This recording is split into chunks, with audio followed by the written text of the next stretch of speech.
नमस्कार, लोक गाथा में आपका स्वागत है।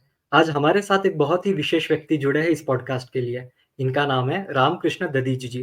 सर्वप्रथम मैं इनको धन्यवाद देना चाहता हूँ कि आपने आपका समय निकाला इस पॉडकास्ट के लिए। दर्शकों को मैं यह भी बताना चाहूँगा कि रामकृष्ण जी का अपना स्वयं का एक निजी यूट्यूब चैनल भी है, जिसके माध्यम से वे अपने हिंदू धर्म के प्रति, सनातन धर्म के संतों के विषय में चर्चा करते हैं। मैंने उनके भक्तमाल की कथा का श्रवण भी किया है और मैं आप सभी से निवेदन करूँगा कि इस पॉडकास्ट के पश्चात उनके यूट्यूब चैनल के लिंक मैं अपने डिस्क्रिप्शन में दूँगा। आप सभी जाकर उनके कथाओं का श्रवण करें, व सुनें। अब आते ही इस पॉडकास्ट के मुख्य विषय पर। आज हम जुड़े हैं परम श्रद्धेय स्वामी जी श्री राम सुखदास जी महाराज द्वारा रचित गीता जी के ऊपर की टीका, जिसका नाम है साधक संजीवनी, जो कि स्वामी जी ने रचना की है। आज हम इस विषय के ऊपर वार्तालाप करने के लिए जुड़े हुए हैं। तो जय श्री कृष्ण रामकृष्ण दधीच जी। रामकृष्ण जी, जय श्री कृष्ण। मैं चाहूँगा कि आपके जीवन में साधक संजीवनी कैसे आई? व आप स्वामी जी से कैसे जुड़े हुए थे? आपका परिवार स्वामी जी से कैसे जुड़ा हुआ था? आप इस विषय पर मुझे भी और दर्शकों को भी बताएँ। राधे राधे। सर्वप्रथम आप सभी को, आपको और बहुत अच्छा लगता है, बहुत अच्छा लग रहा है कि जो कार्य आप कर रहे हैं समाज के लिए, अपना निजी स्वार्थ छोड़ के जो सनातन धर्म का प्रचार, जो सही बातों का, सत्संगति का प्रचार आप जो कर रहे हैं अपने माध्यम से, अपने चैनल के माध्यम से, उसके लिए बहुत-बहुत साधुवाद और आपको आपके चरणों में प्रणाम। अब बहुत कम ऐसे लोग आज के समय में देखने को मिलते हैं जो इस अवस्था में ये सब कार्य शुरू कर देते हैं। तो जैसा आपने बोला कि यूट्यूब के माध्यम से मिले, मेरे ख्याल से 1-2 दिन पहले ही हमारी बात हुई थी और आज ये सौभाग्य एक बानक बन गया है स्वामी जी की कृपा से कि हम ये स्वामी जी की ही चर्चा के लिए, चर्चा तो कोई और होने वाली थी, किसी और ग्रंथ के ऊपर, पर अचानक से कुछ बना कि साधक संजीवनी को ही लेके चर्चा की जाए। तो जैसा आपने मेरे से पूछा कि मैं स्वामी जी से कैसे जुड़ा और क्या मेरी पीछे की कहानी रही है, साधक संजीवनी मैंने पढ़ी, कितनी पढ़ी, तो इन सबको मैं एक बहुत छोटे रूप में आपको बताता हूँ, आपसे शेयर करता हूँ, साझा करता हूँ। मेरा इसमें कोई योगदान नहीं है। मैं जो भी आप कह रहे थे कि एक सज्जन बैठे हुए हैं कि ये बहुत विशेष विशेष व्यक्ति है, मेरा इसमें कोई योगदान नहीं है। ये जो भी बानक है, जो भी कारण है, ये सब मेरी माँ की वजह से बना था। तो ये शुरू होता है कि जब माँ का विवाह नहीं हुआ था, उसके पहले कलकत्ता में विक्टोरियल मेमोरियल एक मॉन्यूमेंट है। वहाँ पे स्वामी जी का विक्टोरिया में सत्संग हुआ करता था, रामायण पाठ होता था, बहुत सारे लोग आते थे वहाँ पे। तो वहाँ पे सबसे पहले दर्शन उन्होंने स्वामी जी के करे थे। और पहला दर्शन करते ही कि आप जैसे होता है ना कि पिछले जन्म का कुछ आपका नाता रहा हो या फिर उस संत की ऐसी प्रभाव, ऐसी आभा रहती है संत की कि आप ये भूल जाते हो कि आप कौन हो। तो ऐसे ही कुछ मेरी माँ को लगा था और उस समय उनको ये समझ नहीं आता, नौकरी करती थी उस समय एक अच्छी कंपनी में, तो उनको ये समझ नहीं आ रहा था कि मैं क्या करूं आगे। स्वामी जी से मिलना भी बहुत मुश्किल था उस समय क्योंकि लाखों लोगों की भीड़, आप कैसे जाके मिलो, नंबर आता नहीं था। पर उनके मन में आई कि चलो मिल लेते हैं, तो कहीं से पता लगा के पहुंची। तो ऐसा एक संयोग बना, भगवान की कृपा बनी कि यूं तो नंबर लगा नहीं था उनका, पर एक व्यक्ति जिन जो आए हुए थे लाइन में, वो उस दिन आए नहीं थे। तो उनकी जगह पे माँ आ गई और माँ अंदर दर्शन करने चली गई। तब महाराज जी ने उनको बोला था कि भाई तू मीरा बन जा, काई करेगी संसार में रह के, तो मीरा बन जा। ये बात उन्होंने कही थी। और जो सबसे पहली पुस्तक उन्होंने पढ़ी वो थी गर्भपात के ऊपर। स्वामी जी गर्भपात के ऊपर बहुत बोलते थे, गर्भपात महापाप, उसके ऊपर उन्होंने वो पुस्तक पढ़ी थी। और पुस्तक पढ़ी, फिर 1-2 सत्संग भी उन्होंने सुने स्वामी जी के, पर ऐसा कोई स्वामी जी से कोई नाता, ऐसा कहते हैं ना बहुत पुराना नाता जुड़ा हुआ हो, ऐसा कुछ नहीं कि बहुत सारे सत्संग सुने हो या गुरु भाव जागृत हो गया हो। बस उन्होंने वो एक ही पुस्तक पढ़ी कि गर्भपात महापाप, और उसमें 1-2 ऐसी लाइनें लिखी हुई थी कि गर्भपात नहीं करवाना चाहिए, ये बहुत बड़ा पाप होता है। और नीचे लिखा हुआ था स्वामी राम सुखदास, पुस्तक के नीचे। फिर उनका विवाह हुआ और वो गई। तो फिर कुछ वहां पे ऐसा बानक बना कि जब गर्भ धारण उन्होंने किया था, तो वहां के फिर परिवार जो भी ससुराल था, उन्होंने ये बोला कि आपको गर्भपात करवाना पड़ेगा। कि आप बच्चे नहीं कर सकते और आपको गर्भपात करवाना पड़ेगा। इतना सामर्थ्य आज का समय और पिछले मतलब लगभग 25-30 साल वर्ष के समय में बहुत डिफरेंस होता है। आज के समय में तो हम अपना स्टैंड ले भी सकते हैं ना, कुछ बोल भी सकते हैं कि नहीं ये नहीं, कानून भी कई हद तक हमारा साथ दे देता है। पर उस समय ऐसा कुछ था नहीं सीन। फिर भी उनके मन में एक बात थी कि मतलब गर्भपात नहीं करवाऊँगी, क्योंकि स्वामी जी ने बोला है। और किसी संत से वो जुड़ी भी नहीं थी, कभी सुना नहीं था संत-वंतों के बारे में। पर बस इतना पता था कि स्वामी रामसुखदास जी, उनसे मैं एक बार मिली और उन्होंने बोला है कि गर्भपात गलत काम है और मैं गर्भपात नहीं करवाऊँगी, ये पाप मुझे नहीं करना। बहुत कोशिश करी गई, दवाइयाँ भी ऐसी दी गई कि गर्भपात हो जाए, कि ब बहुत कुछ ऐसा, कुछ तंत्र-मंत्र भी किए गए, पर वो जिसके है ना, "जाको राखे साईयाँ मार सके ना कोई", वो वाली बात हुई और उनके मन में बस एक बात कि मैं गर्भपात नहीं कराऊँगी। फिर फिर वहाँ से एक और बात आई कि अगर आप गर्भपात नहीं कराओगे तो फिर आप यहाँ से चले जाओ। सब घर-बार छोड़ के, जो भी धनराशि, जो कुछ भी है, सब यहीं छोड़ के जाना है और आप यहाँ से चले जाओ। आपको यहाँ की संगति, यहाँ पे नहीं रहना है इस घर में। तो इतना सब कुछ हुआ तब भी वो एक ही बात पे अड़ी रही कि मुझे पाप नहीं करना है और स्वामी जी ने मना किया था, मैं गर्भपात नहीं करूँगी। और फिर मेरे जो नाना हैं, आए और फिर वापस लेके चले गए अपने सारा कुछ। अब जब वापस वो चली गई अपने मायके, एक ही मन में ललक कि मतलब जिनकी वाणी सुन के ये कार्य नहीं किया गया है, उनके दर्शन करना है, उनके सानिध्य में ही जाके रहना है। पर इतना आसान भी नहीं था ना सानिध्य में रहना, कहाँ उस समय वो ऋषिकेश में उन्होंने रहना शुरू कर दिया था स्वामी जी ने। अंतिम समय की बात है, अंतिम कुछ 5-10 सालों की बात है ये, तो उन्होंने वहाँ रहना शुरू कर दिया था। कहीं आते-जाते भी नहीं थे वो इतना। अब ऋषिकेश कैसे जाएँ अकेले? पर फिर कुछ बनता गया, घर में बातें हुई कि नहीं, नहीं जाना है, माँ ने बोला मुझे जाना है। तो एक बार क्या हुआ कि नाना ऐसे ही बैठे-बैठे, जैसे मैं कुर्सी पे बैठा हूँ, ऐसे वो बैठे हुए थे। तो तंद्रा अवस्था होती है कि जब ना तो नींद आती है और ना आप जग रहे होते हो, बीच की अवस्था होती है तंद्रा अवस्था, कि आपको हल्का-सा होश भी रहता है और नींद में भी होते हो। तो उस समय क्या हुआ कि उनके सामने स्वामी जी प्रकट हो गए और फिर उन्होंने बोला कि तू बाई को हमारे पास भेज दे, अब ये हमारी ज़िम्मेदारी है। तो इतना सा बस उन्होंने बोला और नाना ने फिर जो भी मानक बनाया और माँ को ऋषिकेश भेज दिया। मैं हो गया था उस समय, मैं तो बहुत छोटा था, 6 महीने का, ऐसा कुछ होऊँगा, ये उम्र होगी मेरी। तो माँ आई ऋषिकेश में, और ऋषिकेश में गुरु पूर्णिमा के शायद दूसरा या अगला दिन था गुरु पूर्णिमा का, जब वो आई थी ऋषिकेश में। और स्वामी जी क्या माता-बहनों को अलग से दर्शन देते थे, एक अलग समय था उनका अपने कक्ष से बाहर निकल के। तो ऐसे ही वो दर्शन दे रहे थे और उस समय वो आके यहाँ पहुँची थी। अब आके अब कुछ समझ ही ना आया, अब संतों से क्या बात और क्या बोलोगे कि मैं सब कुछ छोड़ के आई हूँ या आपके लिए आई हूँ, क्या बोलोगे? सामने आके बस रोना शुरू हो गया, आँखों से पानी, और कुछ समझ नहीं आया, एकदम हाथ, मतलब भौचक्का व्यक्ति हो जाता है ना कि अब क्या बोले, जिनके लिए सब कुछ किया है वो सर्वस्व सामने खड़ा है, क्या किया जाए? तो वो स्थिति बिल्कुल माँ की ऐसी हो गई कि अब मैं क्या करूँ? बस आँखों से पानी गिरा जाए। पर क्या है ना कि जैसे संत और भगवंत, गुरु, दरअसल गुरु तो क्या, स्वामी जी हालाँकि मना करते थे, लेकिन वास्तव में जो उनके सत्संगी, उनके मन में तो एक गुरु भाव ही है उनके लिए। आप शिष्य नहीं बनाया, जैसे स्वामी जी कहते थे ना कि मैंने शिष्य नहीं बनाया, लेकिन गुरु से कम भी नहीं दिया। अब अगर गुरु कोई मुझे मान ले तो मैं कर भी कुछ नहीं सकता। ये तो अंदर की भावना वाली बात है। तो सब सत्संगियों के मन में एक ही भाव रहता है कि जिन भी संत से जुड़े हैं, गुरु भाव कहीं न कहीं जुड़ जाता है अंदर से। तो अब वो सामने वो व्यक्ति खड़ा है, माँ समझ नहीं पा रही कि मैं क्या करूँ? लेकिन है ना, वो जो तत्व जुड़ा हुआ होता है ना, वो समझ जाता है। तो शायद स्वामी जी को कुछ लगा, समझा उन्होंने, तब उन्होंने फिर बोला कि भई बाई की सारी व्यवस्था कर दो। सारी फिर उनको बातें पता चली धीरे-धीरे, धीरे-धीरे, धीरे-धीरे। तो मतलब माँ के ऊपर काफ़ी प्रसन्न हुए थे कि इतने सत्संग हो गए और हमारी एक बात को सुन के अपना सब कुछ छोड़ के आ गई।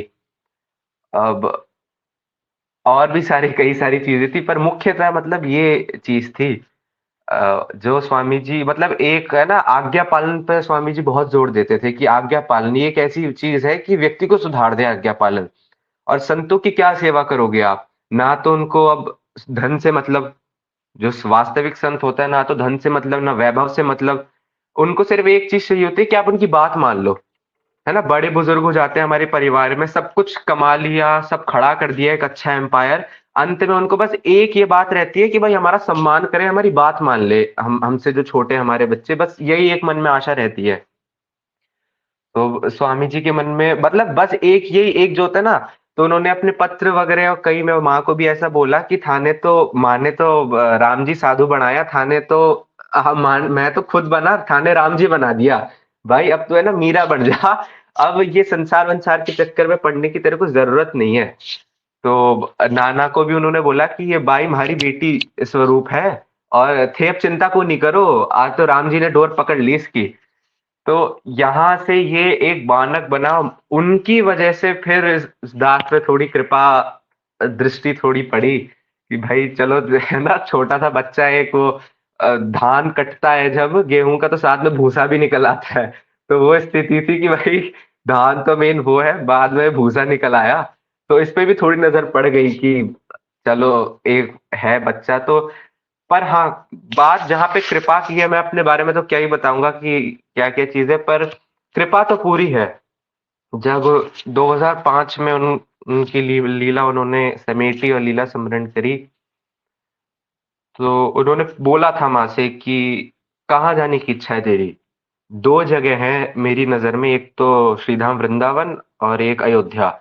अगर वृ भगवान कृष्ण में, राधा रानी में, इनमें रुचि है तो वृंदावन चली जा, अगर इनमें है तो फिर अयोध्या चली जा। तो माँ ने फिर बोला नहीं नहीं, मैं तो वृंदावन ही जाऊंगी।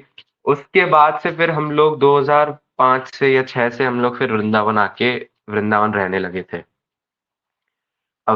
उनके स्वामी जी के भी फिर जितने संत थे, जो उनके श्रीअंग, जो एकदम श्रीअंग सेवी थे, श्री हरि कृष्ण दास जी महाराज, चित्तरंजन दास जी, वो भी वृंदावन में। उनसे और भी जितने स्वामी जी के मुख्य मुख्य संत थे जो उनमें रहते थे, वो सब धीरे धीरे करके वृंदावन में ही आ गए। तो ये बात उन्होंने कही थी स्वामी जी ने कि अपने एक साधक को, उनके एक साधक थे, उनको स्वप्न आया था कि अ, मेरी ऐसी मंशा है, ऐसी इच्छा है कि मेरे सारे सत्संगी वृंदावन में रह के निवास करें, है ना? और एक भाव यहाँ पे एक और प्रकट होता है, जो वृंदावन के रसिक संत यहाँ पे प्रकट करते हैं कि भगवान से भी ज्यादा ऊंची जो तत्व है ना, भगवान से भी ऊंचा बड़ा तत्व है श्री राधा रानी का, है ना? कृष्ण का भी तत्व है श्री राधा, और उन दोनों का तत्व जहां समाया हुआ है वो है वृंदावन, वृंदावन की रज।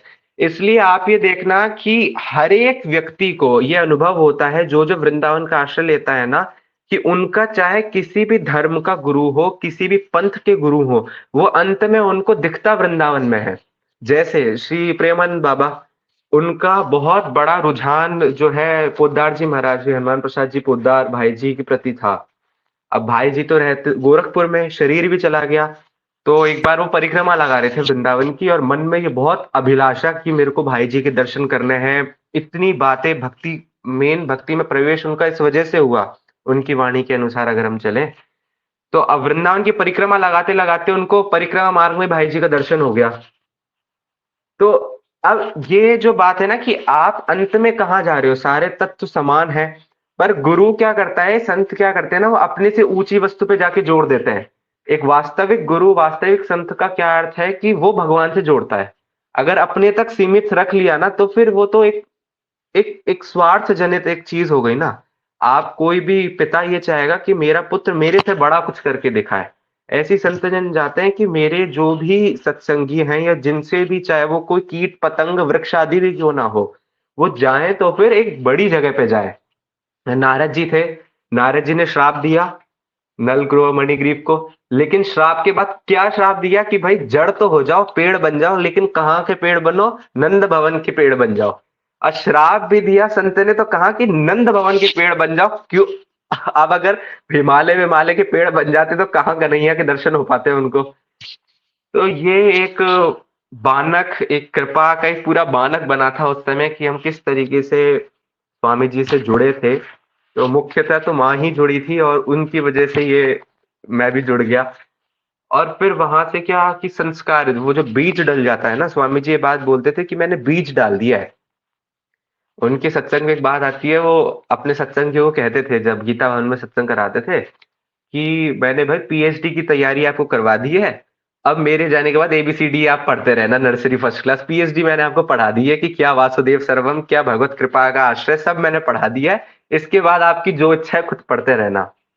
तो आप ये पाओगे जो भी स्वामी जी के सत्संगी है ना, जिन्होंने उनका संग किया है, या तो एक व्यक्तिगत तौर पे संग किया है, या पुस्तकों के माध्यम से संग किया है, या वाणी के माध्यम से संग किया है, उनमें कुछ एक विशेषता आपको मिलेगी, कुछ हटके आपको मिलेगा।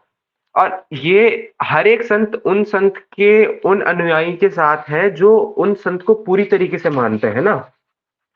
कोई भी गुरु की पहचान तब होती है जब शिष्य आगे निकलता है। आप देखोगे जो जो संत, उनके शिष्य देखना, उनके शिष्य हमेशा एकदम, गुरु द्रोणाचार्य की पहचान इसलिए हुई क्योंकि अर्जुन की वजह से गुरु द्रोणाचार्य की पहचान हुई है। तो स्वामी जी बात कहते थे कि मैंने भाई पीएचडी करवा दी है, अब आप बीज मैंने डाल दिया है, और वही जो बीज है फिर धीरे धीरे बढ़ा, संतों का संग मिला। मुख्यतः तो मैं जिनका नाम अभी मैंने बताया, श्री हरि कृष्ण दास जी महाराज, उनका बहुत संग मिला, उनकी बहुत कृपा रही। और वहीं से थोड़ा थोड़ा स्वामी जी की बातें, भक्तमाल, अन्य बातें, आध्यात्मिक बातें, साधक संजीवनी, इनका थोड़ा थोड़ा थोड़ा थोड़ा थोड़ा थोड़ा वो पोषण होता रहा। तो ये एक तरीके का बानक पूरा बना, जिसकी वजह से आज हम यहाँ पर हैं, साधक संजीवनी की चर्चा कर रहे हैं। मैं दर्शकों से कहना चाहूंगा, ये जो इन्होंने अभी इनके जन्म के पूर्व की कथा बताई हमें, जो प्रसंग हुआ, मैं भी वह सर्वप्रथम सुन रहा था, और सुनते सुनते हाँ, मेरे हाँ। आंख में भी पानी भर आया। क्योंकि किसी संत को जब आप नहीं देखो और उनके ही केवल जो वाणी होती है, जो उनकी पुस्तकें होती है, उसके माध्यम हम्म, पर एकदम विश्वास करना, यह एक बहुत बड़ी बात होती है। मतलब अभी कहते कहते भी आवाज में ये हो रहा है मेरे, क्योंकि बहुत कम ऐसे संत देखने मिलते हैं हमें, जो जैसा आपने कहा, जो लोग जो अपने शिष्य को अपने से ऊंची अवस्था में भेजना चाहते हैं, भेजते भी है। और जैसे स्वामी जी ने स्वयं कहा था कि मैं यहाँ पर आपको मुझ में लगाने में नहीं आया हूँ, मैं केवल भगवान में लगाने में आया हूँ। भगवान में लगा। और इसी कारण उन्होंने कभी अपनी फोटो नहीं खिंचवाई, कभी अपनी पूजा नहीं करवाई, ना ही लोगों को उनके प्रति बहुत अधिक भावना भी दृढ़ करने लगे, क्योंकि उन्हें पता है कि कहीं ना कहीं साधक अटक जाएगा और वो भगवंत को छोड़कर कुछ दूसरा ही कर बैठेगा, साधना में हाँ, त्रुटि भी हो सकती है आगे। तो आपने इस विषय में कहा, और जैसा आपने आपके यहाँ जन्म का तक कहा, मतलब एक मुझे बात ध्यान आई जगतगुरु इसमें। संत तुकाराम महाराज जी का एक अभंग ध्यान में आ रहा है, एक ओवी ध्यान में आ रही है। वो कहते हाँ। हैं, शुद्ध बीजा पोटी फळे रसाल गोमती। मतलब हम्म, जब अगर बीज शुद्ध हो, बीज, तो बीज। अंदर बहुत मीठे मीठे फल जाते हैं, आते हैं। तो कदाचित स्वामी जी की ही वाणी का एक प्रसाद आप है, और आपका धन्यवाद पुनः कि आप आए हो पॉडकास्ट पर समय निकालने के लिए। तो अरे हम नहीं आगे। नहीं, ऐसा नहीं। स्वामी जी जो आपने अभी बात हाँ, बोली थी कि उन्होंने आगे प्रभु से जोड़ने के लिए, कि भाई वो बात कहते थे कि जब उनसे कोई पूछने आता था ना कि हम आपको गुरु बनाना चाहते हैं, तो वे बात बोलते थे कि भाई कृष्णम वंदे जगत गुरु, मुझे गुरु बनाओगे मेरे तक अटक जाओगे, मेरी मतलब मेरे चरण पादुका की पूजा कर लोगे, मेरे चित्र की पूजा कर लोगे। पर बात आप ये देखना, कभी अगर ध्यान देने वाली बात जो है ना यहाँ पे, संत का चित्र रख के, है ना, या संत की ये बहुत उत्तम बात है, बहुत उत्तम बात है, इससे भाव जगता है। लेकिन अगर इसके साथ आपने संतों की आज्ञा नहीं मानी ना, वो जो कह रहे हैं उसका कोई लाभ नहीं है। वो है ना, वो मिट्टी, वो आधी कचरी बात रह जाएगी। वो जो आपको मिलना चाहिए ना, वो मिल नहीं पाएगा वो आपको। इसलिए मुख्यतः ना, संतों को प्रसन्न करने का क्या क्या तरीका है, संतों की बात मान लो। आप क्या दे सकते हो आप संतों की बात में, बस यही एक। और इसलिए है ना, आप ये देखना, संतजन हमेशा अपनी वाणी, वाणी से उद्धार करते हैं। वाणी, अपनी पुस्तकें, ये वाणी मुख्य रखते हैं, अपनी आज्ञाओं को, चाहे कोई भी संत हो, अपनी आज्ञाओं को प्रमुख रखते हैं कि भाई तुम इस पे चलो, मेरे से भली मत मिलने आओ एक बार को, पर तुम इस वाणी पे चलो। ये एक उनकी मंशा रहती है। और इसीलिए उन्होंने ना, जो फोटो वाली बात आपने बोली, तो पूछा था किसी ने कि महाराज जी, आप फोटो क्यों नहीं खिंचवाते हैं? सब तो खिंचवाते हैं, ऐसा क्या फोटो क्यों नहीं खिंचवाते हैं? तो अब बहुत मार्मिक बात है। तो स्वामी जी ने बोला कि देखो, मेरी फोटो बनेगी, है ना, फ्रेम करवाई आपने, उसको कहीं पूजा के स्थान पे रख दोगे या दीवार पे टांग दोगे, लेकिन मेरी दृष्टि ऐसी है कि हर एक कण में भगवान विराजमान है। मैं चाहता हूं कि आप उस दीवार पर, जितनी दीवार का एरिया मेरी फोटो घेरेगी ना, उस दीवार पर आप प्रभु की सत्ता का अनुभव करो कि वहां पे भी कृष्ण विराजमान है। वासुदेव सर्वम, वहां पे भी वासुदेव विराजमान है, वहां पे भी प्रभु विराजमान है। मेरी फोटो टांग दोगे तो एक आवरण आ जाएगा आपके और प्रभु के बीच में, मेरा आवरण आ जाएगा कि भाई अरे वो स्वामी रामसुखदास जी की है, यह आवरण आ जाएगा। इसलिए मैं चाहता हूं कि एक एक कण में जो वास्तविक सत्ता विराजमान है ना, उस वास्तविक सत्ता का ही आप दर्शन करो, बीच में कोई आवरण ना हो। जी आप जैसे बोलिए, आप कुछ कह रहे जैसे थे। आपने नहीं, मैं तो आपकी बात सुन रहा था, इसलिए लग रहा सुनते जाओ सुनते जाओ। तो जैसा आपने कहा कि संत के ही वाणी के संत तब कब खुश होते हैं जब उनके जो फॉलोअर्स है या फिर जो उनमें मानते हैं वे उनके वाणी पर चले। तो जैसे हम आते हैं विषय पर जो कि साधक संजीवनी है। स्वामी जी ने यह बहुत बड़ी गीता की अद्भुत रचना व टीका की है जिसको कई संतों ने भी आगे बढ़ावा दिया है। जैसे प्रेमानंद जी हम्म। महाराज हो गए, जैसे राघवाचार्य जी हो गए, पोद्दार जी ने भी, कदाचित मैंने उनके कोई पुस्तक में पढ़ी है कि इसी हम्म। साधक संजीवनी विषय के ऊपर। तो स्वामी जी ने, जब हमें पता है कि गीता जी की इतनी सारी रचनाएं हैं, जैसे कई सारे भाष्य है, कई सारी टीकाएं हैं, तो स्वामी जी ने क्यों रचना की साधक संजीवनी की? हाँ हाँ हाँ, आते हैं, इस बात पर आते हैं। आपने भी बोला कि कई सारे संतों ने इसकी सराहना की है। प्रेमानंद बाबा, मलुकपीठ वाले महाराज जी, पोदार जी महाराज, हाँ पोदार जी महाराज। अब मैं एक और चीज इसमें बताता हूँ। एक और संत हैं जिन्होंने गीता प्रेस की स्थापना करी थी, पूज्य सेठ जी श्री दयाल जी गोविंद का, जिनकी वजह से, मूल आधार तो वो है जिनकी वजह से गीता प्रेस बना और ये सारा कुछ आ रहा है ना। तो उन्होंने क्या बोला था साधक संजीवनी के बारे में, ये बात बताता हूँ। यद्यपि साधक संजीवनी जब इतने प्रचार में आई थी, उस समय उन्होंने अपनी लीला समेट ली थी, लेकिन एक जोधपुर का एक व्यक्ति व्यक्ति थे, जोधपुर के। तो उन्होंने, उनके मन में एक भावना थी कि मतलब गीता पढ़नी है, गीता पढ़नी है। और जोधपुर आदि में है ना, उस स्थान पे, उस एरिया में गीता प्रेस का, सेठ जी का बहुत प्रचार है, स्वामी जी का। तो मन में भावना थी कि भाई गीता पढ़नी है, कौन सी गीता पढ़ूं, कौन सी गीता पढ़ूं।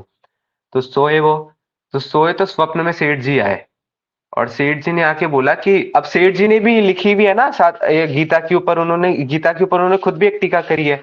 लेकिन यहाँ पे कंपैरिजन वाली बात नहीं है, लेकिन सेठ जी ने आके बोला कि भाया तू है ना साधक संजीवनी को पाठ किया कर, तो गीता पढ़नी है तो साधक संजीवनी तो पढ़ा कर। ये जो आप मुझे बात कह रहे थे ना संतों ने, कि जिन्होंने स्वामी जी को प्रेरणा करी कि आ, स्वामी जी तो पहले आना ही नहीं चाह रहे थे ना सत्संग वत्संग की धारा में। उनकी तो मन में एक मंशा थी, मेरे को स्वयं का साधन करना है, खुद का साधन मुझे करना है, सत्संग में क्या कराऊंगा, सेठ जी हैं, भाई जी हैं, सब है, मेरे को क्या आवश्यकता।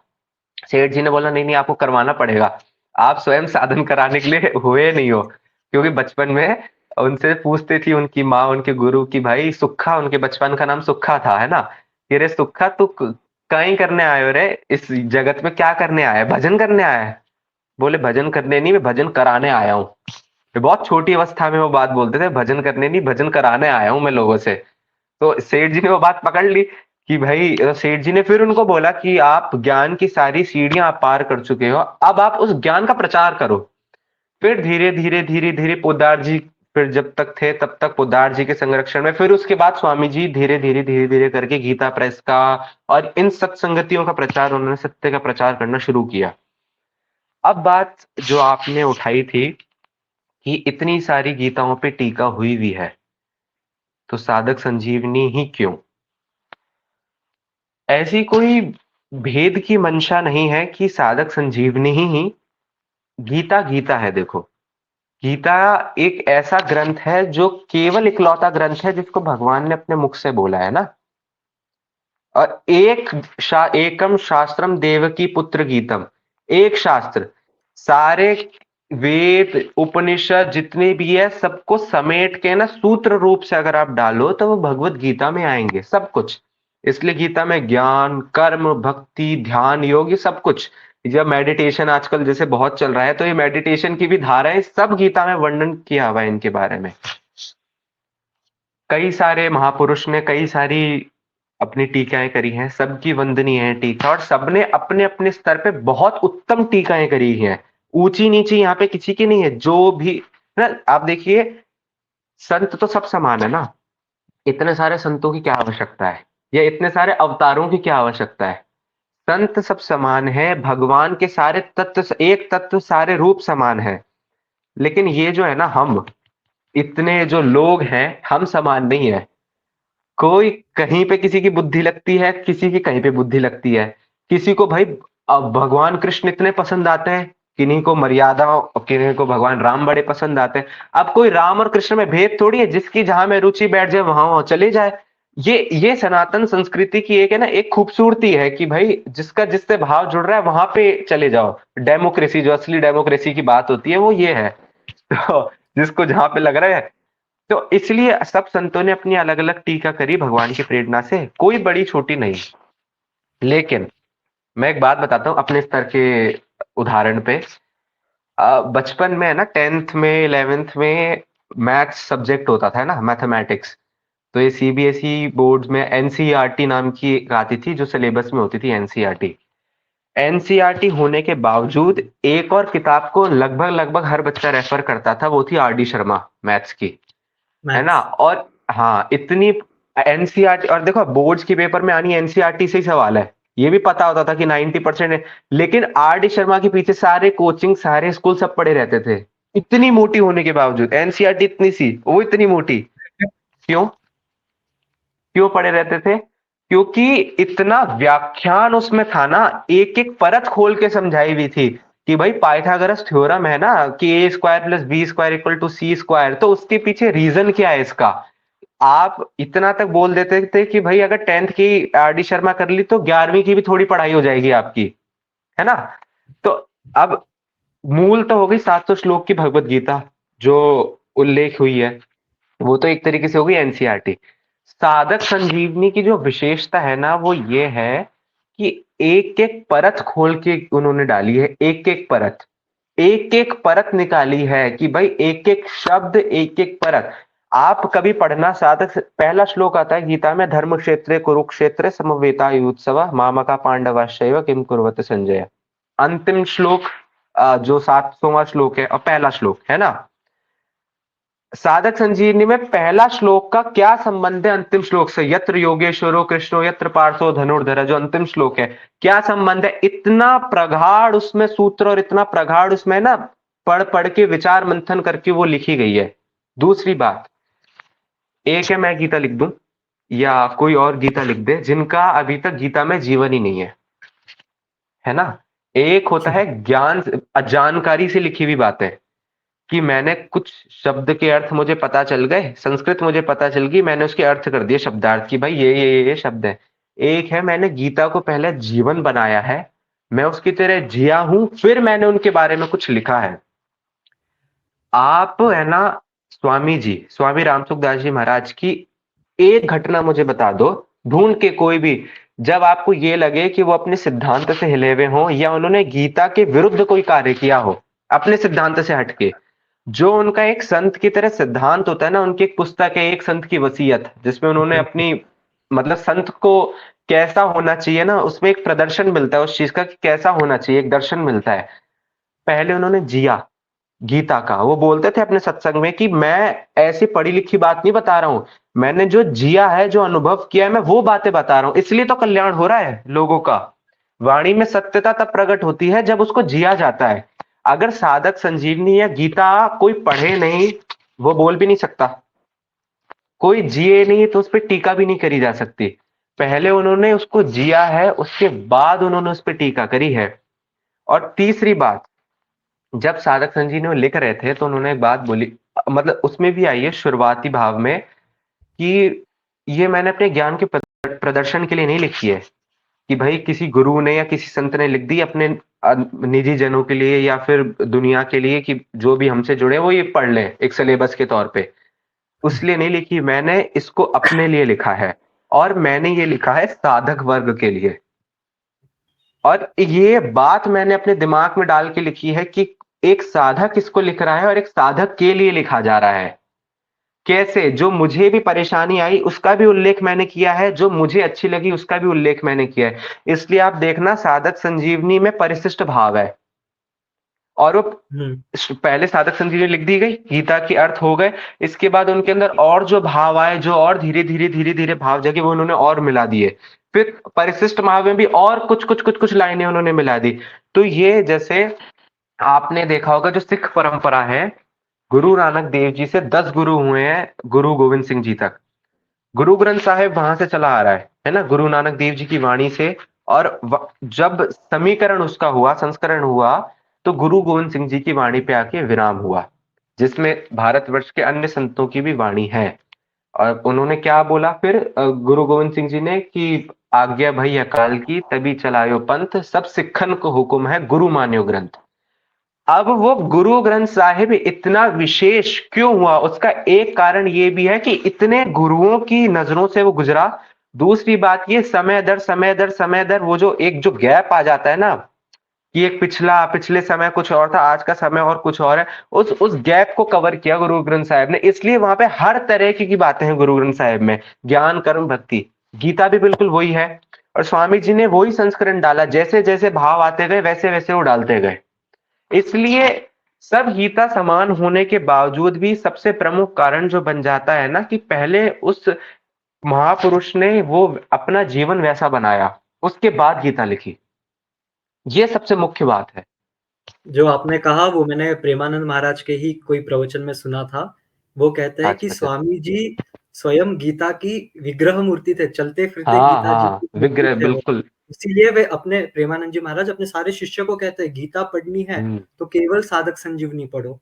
बिल्कुल, मतलब बिल्कुल, बिल्कुल। दर्शकों को अरे ये कहना विग्रह चाहूँगा मूर्ति मैं आप ए अन्य टीका में भी आप वे भी पढ़िए। मैं केवल यहाँ पे प्रेमानंद जी महाराज का एक मत आगे प्रस्तापित कर रहा हाँ, था। हाँ, और हाँ, जो हाँ। दूसरी बात आपने कही है कि स्वामी जी ने जैसे-जैसे उन्हें भाव स्फुरित हुए, वैसे-वैसे गीता में उन्होंने और लिखा। तो वैसे ही मुझे हुँ, इससे याद आती है महाराष्ट्र के एक बहुत बड़े गुरु होकर गए हैं, जिनका नाम है समर्थ स्वामी रामदास जी महाराज। शाम सर। तो उन्होंने हुँ, भी एक ग्रंथ की रचना की है जिसका नाम है दासबोध। वे भी अच्छा। एक जगह बैठ के दासबोध नहीं लिखे। हुँ, जैसे-जैसे हुँ, उन्हें लगा टाइम एंड सर्कमस्टेंस को देखकर, फिर उन्होंने हुँ, दासबोध अपने शिष्य से लिखना हुँ। लिखवाया कि ठीक है, अब ये लिखो, अब ये हाँ, लिखो। हाँ। तो ये मुझे थोड़ा रिलेटेबल लगा इससे। अब मेरा और एक जैसा आपने और एक कहा था कि बहुत स्वामी जी ने बहुत सुंदर विश्लेषण किया है, एकदम डिटेल में गए हैं। कदाचित जो जो लोग पढ़े रहेंगे साधक संजीवनी अध्ययन क्या रहेगा, पहले अध्याय में आप देखते हो कि स्वामी जी इतना तक विश्लेषण में जाते हैं कि दुर्योधन सबसे पहले उन्हीं के पास क्यों गया, उनके हाँ, बाद हाँ, वहाँ क्यों गया। बिल्कुल। मतलब स्वामी जी ने इतना विश्लेषण किया है। अब हाँ, इतना विश्लेषण होने के कारण आपको तो पता है कि आज का जो हमारा यूथ है, हम भी, आप भी, कई बार ऐसा होता है मोटी पुस्तक देखकर लगता है यार एक कंपाइल्ड वर्ज़न मिल जाएगा। जैसा आपने एनसीईआरटी का कहा, वैसे हाँ, हाँ, स्टेट बोर्ड हाँ। में क्या होता है, जो उनकी टेक्स्ट बुक होती है, वो उसको नहीं हाँ, लेके डाइजेस्ट की ओर जाते हैं, जो कि पतली होती है, जिसमें उनकी सारी समरी आती है। तो फिर हाँ, हाँ। अब आज के डेट में अगर मैं किसी युवा को बोलूँ कि यार साधक संजीवनी पढ़, अ, उसके उसके अंदर है अधिक 900 से 1000 पेजेज़ की है साधक संजीवनी। हुँ, हुँ, हुँ। फिर मैं कैसे कोई आगे कहे कि आप साधक संजीवनी पढ़ो, और कहना तो ठीक है पर वो पेशेंस कैसे डेवलप कराए कि हाँ। यार मैं 1000 तो पेजेस करूँगा ही करूँगा। हाँ, ये चैलेंज तो है, ये तो मेरे को खुद लगा था, जब मैंने पढ़नी शुरू करी थी। तो मैंने तो क्या किया था, मैं 12th के जब 12th में मैं आया था, तो 12th में मैंने पढ़ी थी साधक संजीवनी। मतलब पहले हल्की-फुल्की वैसे पढ़ी थी, पर मुख्यतः मैंने 12वीं 12th में मैंने पढ़ी थी। अब 12th के क्या होता है ना, आपका प्रेशर भी होता है बोर्ड का, हर चीज़ होती है, और मैंने कुछ शुरू शायद नवंबर-दिसंबर के आस-पास ही मैंने कुछ करी थी। मैं क्या करता था, मैं उस समय है ना, मैंने एक वो बनाया था कि मुझे पूरी साधक संजीवनी एक बार में पढ़नी नहीं है। मैंने किया था कि मेरे को 1 श्लोक पढ़ना है बस, 1 श्लोक। 1 श्लोक मैंने, जैसे सबसे पहले कहते हैं कि 12वें अध्याय से शुरू की जाए, है ना? या किसी को कर्म में बहुत रुचि है तो तीसरे अध्याय से शुरू कर दो। तो ये एक चैलेंज है ज़रूर कि भाई पेशेंस रखना बहुत ज़रूरी है, क्योंकि इसमें एक-एक, एक-एक परत खोली गई है। ये बात पक्की है कि साधक संजीवनी जिसने पढ़ ली ना, चाहे वो किसी भी उम्र का व्यक्ति हो, उसके बाद उसके सारे प्रश्न के उत्तर मिल जाते हैं। ये बात पक्की है। जीवन जीना कैसे है, क्या करना है, कैसे करना है, सारे प्रश्नों के उत्तर ए टू ज़ेड मिल जाते हैं। ये मेरे साथ भी हुआ है। जो दिमाग में जो प्रश्न चल रहे होते हैं ना, एक एक परत उखड़ उखड़ के आती है, और वो उसका निवारण होता है। पर मेरा ऐसा मानना है, व्यक्तिगत मानना है कि शुरुआत करनी आसान है। कहते हैं कि first step is always harder to go. पहला कदम उठाना सबसे ज्यादा मुश्किल होता है। पहला कदम उठ गया ना एक बार, तो मैं ये कह सकता हूँ अपने विश्वास से कि आपने साधक संजीवनी अगर एक बार पढ़नी शुरू कर दी, 1 2 3 4 दिन आपने ऑन गोइंग कर दी 1 हफ्ते तक, फिर आप इसे नहीं छोड़ पाओगे। फिर ये आपको बांध लेगी खुद ब खुद। आप फिर इसको पढ़ते जाओगे। और आजकल के तो क्या साधन में, अब जैसे मैं जो खुद भी करता था, तो ऑडियो बुक्स आती हैं इसकी, ऑडियो सुन लो इसके, शमाराम जी की आवाज में, हिंदी में, इंग्लिश में भी है इसके ऑडियो बुक्स। तो ऑडियो सुनो इसके या पढ़े। तो कुल मिला के बात यह है कि देखो, इतना मोटा ज्ञान एक बार में समाया नहीं जा सकता है कि आप साधक संजीवनी का पूरा ज्ञान एक ही बार में संभाल लो, ऐसा नहीं। मेरा तो सिर्फ एक ही मानना है कि अगर आप इसके एक जो मुख्य मुख्य श्लोक है उनमें से एक श्लोक का अर्थ भी अपने अंदर बिठा लो ना, तो आपका काम बन जाएगा भाई। अब मैं बता, जैसे आज हम लोग हैं, हमारी आपकी उम्र क्या है भैया, 20 से 25 साल की उम्र के बीच में हम लोग, लेकिन ऐसी परत खुलती है ना कुछ परिस्थिति आती रहती है, सबके जीवन में आती है कुछ ना कुछ हानि लाभ दुख सुख। लेकिन वास्तव में है ना, उनका फर्क पड़ना धीरे धीरे कम हो जाता है। एकदम जीरो हो गया ये तो मैं नहीं बोलूंगा, क्योंकि ये तो संत महापुरुषों की स्थिति आ गई, लेकिन कम जरूर हो जाता है ना। आप तो प्रसन्नता में इतने प्रसन्न हो जाते हो कि आप अपना आपा खो दो, ना आप दुख में इतने दुखी हो जाते हो कि आप वहां पे भी अपना आपा खो दो। आप एक समता की स्थिति जो होती है ना, और जीवन में जो है ना सबसे बड़ी ये जो पेपर वगैरह होते हैं सब तो गुजर जाते हैं। सबसे बड़ी दिक्कत क्या आती है? डिप्रेशन, किसी ने बुराई कर दी, किसी ने मुझे डिमोटिवेट कर दिया, ये मुख्यतः चीज आती है घुमा फिरा के। लोग पॉलिटिक्स करते हैं, ये करते हैं, वो करते हैं। ये जो बात है ना कि लोग मेरे साथ ये करते हैं, ये सब पूजा वगैरह से निवारण होने वाली बात नहीं है। कि आपने घंटी लेके आरती घुमा दी, इन सब से निवारण, ये बहुत अच्छी चीज है, करनी चाहिए, लेकिन इन सब से ये निवारण नहीं होगा। आपको जीवन जीना कैसे है, या तो आप ऐसे व्यक्तियों का संग करो जिन्होंने जिया है ना, या फिर किसी एक ऐसे ग्रंथ का संग करो जिसमें ये बातें उल्लेख हुई हैं उनके द्वारा, जिन्होंने ऐसा जी लिया है जीवन। तब आप उस स्थिति में आओगे। और आते हैं ना कि मतलब जैसे अब हमारी उम्र में ये प्रश्न आ जाता है, अरे बहुत उम्र बाकी है, आराम से कर लेंगे। पर दिक्कत तो अभी इस उम्र में आ रही है ना। 50 साल का व्यक्ति सुसाइड करता हुआ आपने सुना है कभी? मतलब करते होंगे हल्के फुल्के 1 2%, ज्यादातर तो यही हमारी उम्र के लोग हैं जो पढ़ा, कुछ हुआ दुख में ये कर लिया। कोई भी प्रॉब्लम, रिलेशनशिप की प्रॉब्लम चल रही हो या कोई भी XYZ कुछ भी प्रॉब्लम चल रही हो, अंत में समझाना तो आपको खुद को ही पड़ेगा। सब समझा देंगे, गुरु भी आपको समझा सकता है, माता पिता भी आपको समझा सकते हैं, लेकिन अंत में समझना आपको खुद पड़ेगा। अगर आप खुद समझे हो ना अपनी बात से, तभी वो लंबा चलेगा। वरना वो जैसे मोटिवेशन होता है ना, कि अभी तो एकदम सोडा वाटर का उफान आ गया है, सोडा बाहर निकल गया, बाद में ठंडा हो जाता है, बस वैसा ही सीन होगा कि अभी तो मुझे बहुत कुछ करना है, फिर ठंडा हो जाएगा। ये जो समता है ना लानी बहुत जरूरी है। अब या तो आप उसको ठोकर खा खा के सीखो, आएगी तो जरूर, या तो ठोकर खा खा के सीखो, या फिर यह है कि जिन्होंने समझा रखा है उनकी बातों को मान लो अपने विचारों से। अब देखो, साधक संजीवनी की मैं एक आपको बात बताता हूँ जो मैंने पढ़ते हुए यकीन करी और मेरे को समझ आई। इसमें कोई भी बात है ना थोपी नहीं गई है। ऐसा थोपना होता है ना कि आपको ये बात माननी माननी पड़ेगी, ऐसा है, कभी मैंने अभी तक तो मैंने नहीं देखी है। अब कभी दिख गई तो पता नहीं, अभी तक मैंने नहीं देखी कि बात थोपी गई है। अंत में वो बात आती है कि जिसमें सत्य असत्य सही गलत सबका उन्होंने एक एक करके पर्चा खोल दिया। अब आप इसमें से चुन लो। उन्होंने ये जरूर बोला है साधक संजीवनी में कि मेरे विचार से यह एक शास्त्रों के हिसाब से कि ये बात होनी चाहिए। अब आपकी बुद्धि आपका विवेक है।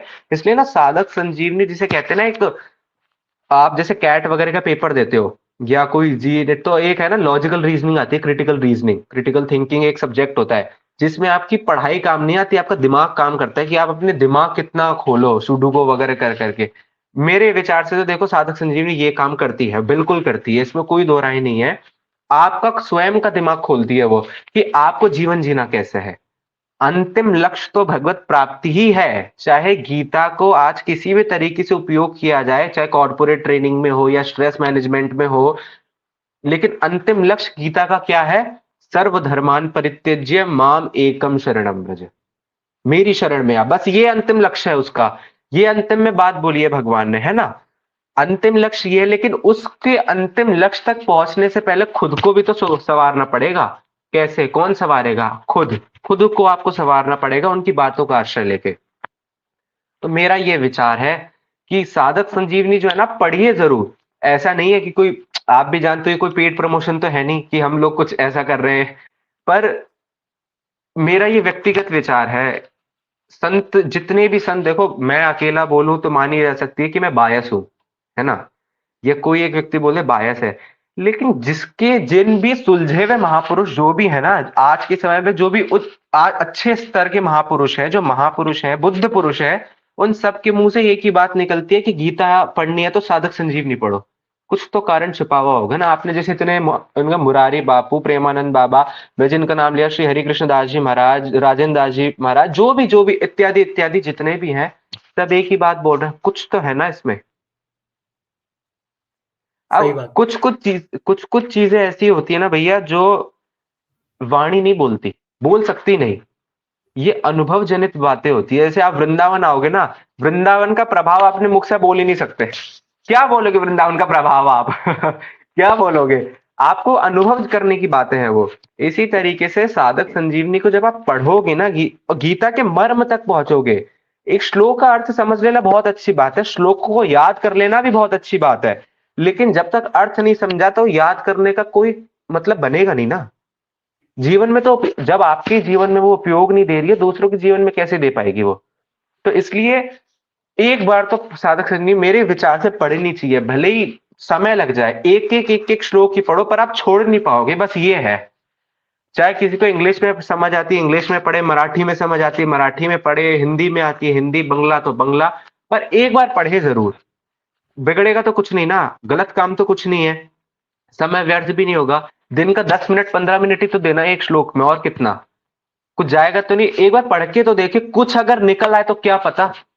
मे, मेरी जो उम्र के जो भी लोग हैं, जो भी मित्रगण मैं कह दूं, या फिर जैसे आप कह रहे थे चैनल से भी कई लोगों ने प्रेरणा लेके पढ़ी, आज तक एक भी व्यक्ति ने आके मेरे को ये नहीं बोला कि आपने ना बेकार सी ये बोल दिया कि साधक संजीवनी है और ये बेकार पुस्तक आपने सर पे मार दी इतनी मोटी। उनको मिला है कुछ ना कुछ, उनको मिला है। जिस भी बात में वो फंसे हुए हैं ना, चाहे व्यवहारिक बात हो, चाहे वो परमार्थिक बात हो, आध्यात्मिक ही हो, चाहे वो व्यवहार जीवन जीने का तरीका, सब में उनको सुलझने मिली जरूर है। सुलझाए व्यक्ति। और देखो, स्वामी जी ने इतनी सारी पुस्तकें लिखी, है ना? केवल एक पुस्तक के लिए बोला, एक ग्रंथ के लिए, कि इसको मेरा स्वरूप मानना, हम्म। है ना?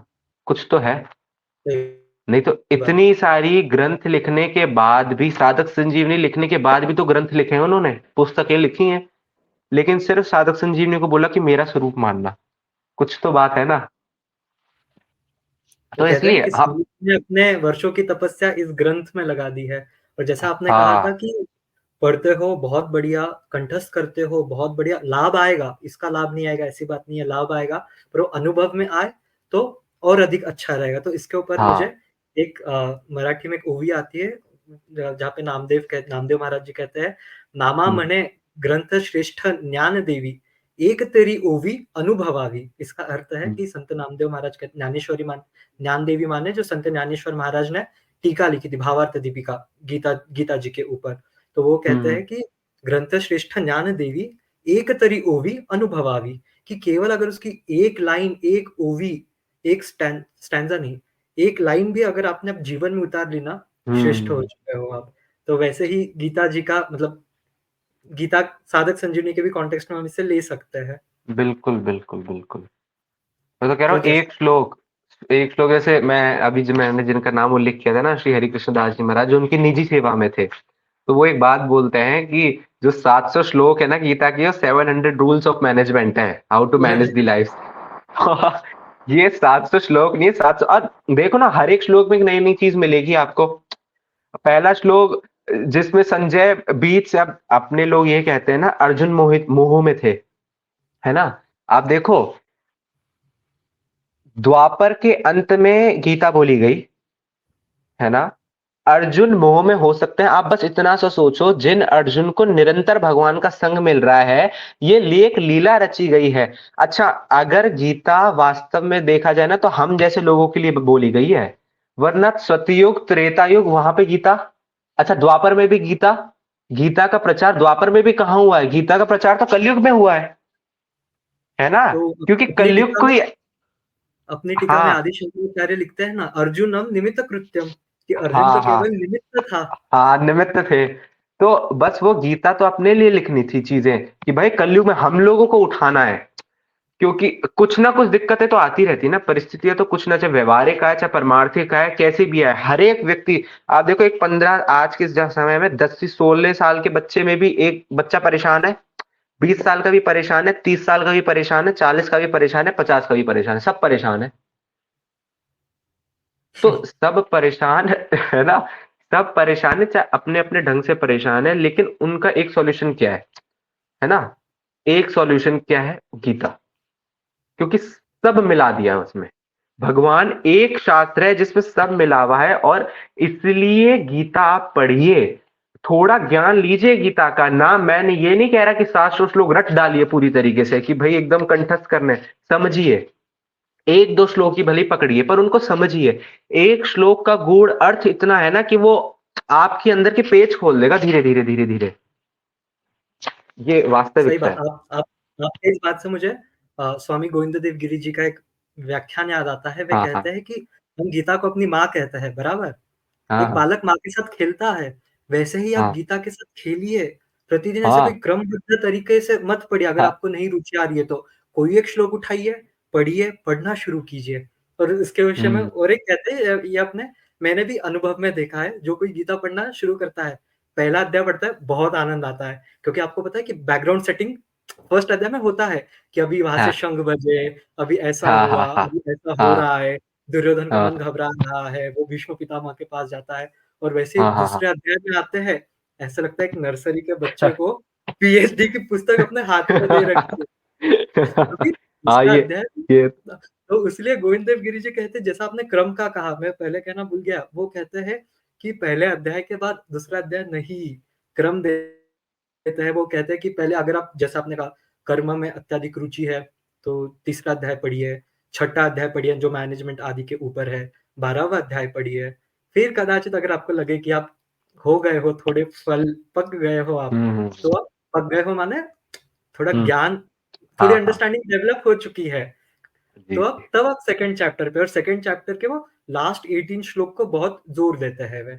तो हाँ, मुझे वो मैं यही कहने वाला था, मैं जो कर्मण्येवाधिकारस्ते माँ फलेषु कदाचन, ये यहाँ से जो श्लोक शुरू हुए हैं और तीसरे अध्याय तक पूरे, ये कर्म योगी के लिए ना, जिसे कहते हैं ना ब्रह्म सूत्र है ये, सबसे मुख्य जो कर्म योग का कोई भी अगर विद्यार्थी हो, जिसको भी कर्म समझना हो, किस तरीके से कर्म करना है, तो वो ये जो अंतिम आप दूसरे अध्याय के आखिरी 18 श्लोक कर्मण्येवाधिकार से लेके तीसरे अध्याय तक, ये बहुत जरूरी है। भक्ति समझनी है तो 12वें, सब कुछ समझना हो तो पूरी गीता। हाँ, हाँ, ये अब मुझे मुझे जैसा जैसा आपने आपकी वीडियोस में भी देखा है, आपने साधक संजीवनी के ऊपर 1-2 वीडियोस की रचना की है, आपने योग आदि के ऊपर भी रचना की है। तो आपके अनुसार जैसा आपने, जितना आपने अध्ययन किया है, जितना आपने साधक संजीवनी पढ़ी है, भली पूरी भी पढ़ी हो, आधी भी पढ़ी हो, जितना भी कुछ श्लोक पढ़ा हो, तो आपके अनुसार आज के युवा जो एज ब्रैकेट आपने कहा 20 टू 25, इसको छोड़ के हम 20 टू आगे की लाइफ के आगे के भी लेते हैं, क्योंकि इसके आगे हम वर्ल्ड डीलिंग्स में आते हैं। जब हम 12th वगैरह खत्म हो जाती है हमारी, थोड़ा कुछ ग्रेजुएशन हो जाता है, तब we have to interact with the real world, और तब माता हम्म, पिता का भी कंफर्ट नहीं होता है। तब हम बाहर आते हैं, कुछ सेटबैक्स आ जाते हैं लाइफ में। तो बहुत ऐसे टाइम ज्यादा। में तो ऐसे तो ऐसे टाइम में एक यूथ के लिए साधक संजीवनी कैसे रेलेवेंट हो सकती है? आप आपका कुछ अनुभव, कुछ गीता का, कुछ साधक संजीवनी संजीवनी का एक विश्लेषण, क्योंकि साधक संजीवनी में स्वामी जी लिखते हैं मार्मिक बात, विशेष बात, इसका भी कैटेगराइजेशन उन्होंने करके रखा है।